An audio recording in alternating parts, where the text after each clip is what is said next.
One night, when I was 3 years old, I was awakened by a glittering stranger who told me I was a poet and always would be, and never to fear being alone or being laughed at.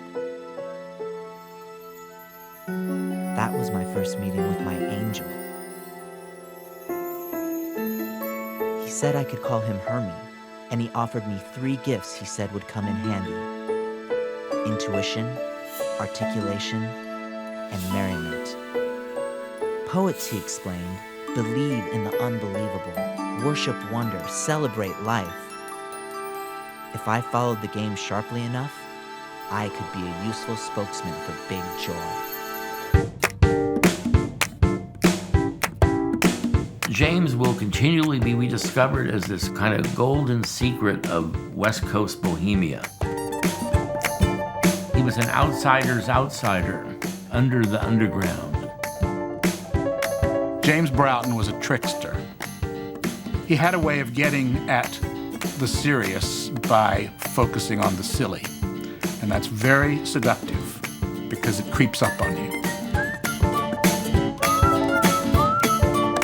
I see him in the visionary tradition of Blake, Whitman, Ginsberg. In many ways, he was as visionary as they were.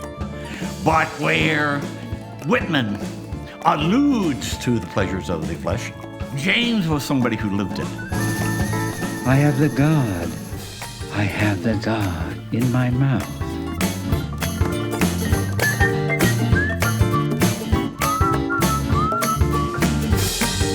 He was forever liberating people. Go do it.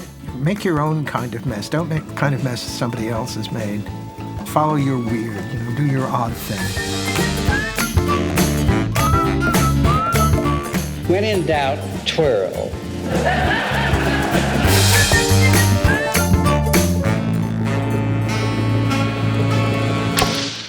I believe in ecstasy for everyone.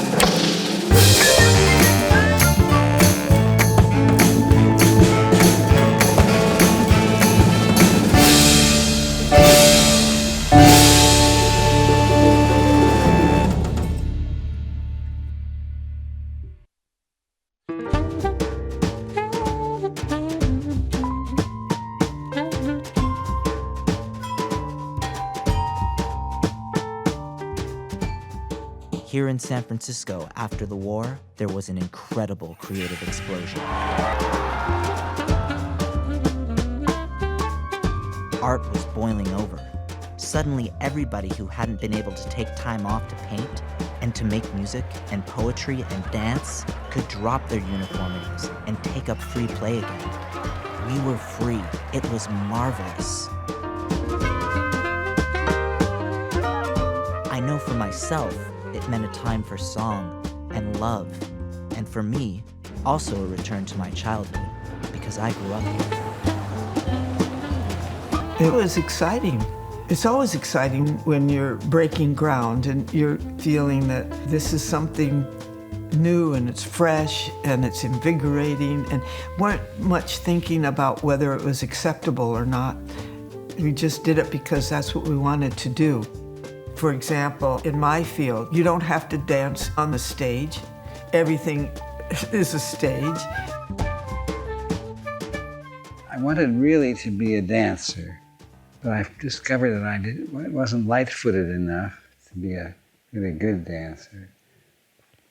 So I was pushed out of the company. After all, the corps de ballet is supposed to all do the same thing in the same rhythm, right? So I had to take up poetry, because that was one way I could make pictures. And it's very musical, because for me poetry is very much rhythm and melody. And dancing with words. He and Madeline Gleason invented the first poetry festival. It's kind of the Woodstock of poetry. So you'd rent a hall and you'd fill it up with poets. They'd be the headliners, and people would pay, like all-day poetry readings. Oh my God, can you imagine? And it became the most exciting development in American poetry that had happened for many, many years. there was not going to be any more dreary writing. I think Broughton was all about finding great happiness in a world of horror and terror. He wanted something that was the product of magic, and it was a pure kind of California magic that they were after.